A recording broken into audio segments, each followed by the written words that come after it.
Hello, my name is Kevin Torres. I'm an 8th grade teacher, and this video is to explain the mistakes we make as teachers. The first thing we need to do is to establish ourselves as the authority figure in the classroom. By using a seating chart, this puts the teacher in control from the very start. It's also a good way to learn your new students' names. Tell the students after they've demonstrated that they can sit in a seated arrangement, then it's possible that they could sit where they want to in the future. Discipline mistake number 2 is not having a plan on the first day of school. A discipline plan gives expectations so none of the students are confused. You must give students a list of unacceptable behaviors and a list of negative consequences. The plan should also contain rewards for good behavior. This takes the emotion out of the process. The discipline plan should be pretty simple, starting with a verbal warning, then a teacher-student conference, some form of in-class discipline, next a phone call home, and finally the referral to the office. Students should also be aware of a severe clause, meaning a direct trip to the office for unacceptable behavior. The next form of discipline is the phone call home. Most of us as teachers, we don't like to do this. You never know how the parent is going to react, if they're going to be defensive, or their child has come home early and told them what happened, their version of what happened during the school day. It makes for an uncomfortable situation.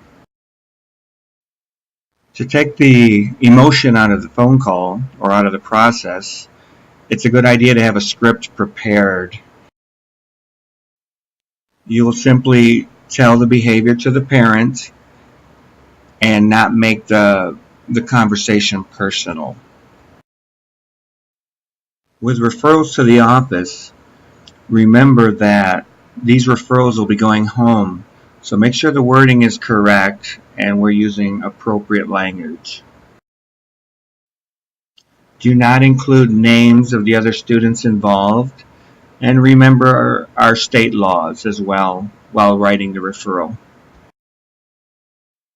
Another large mistake we make as teachers is documentation. Whether we're having a long day and we're tired, we tend not to document everything that happens.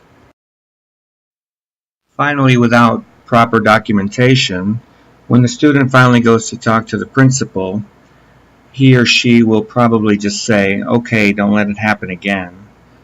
And as teachers, that frustrates us.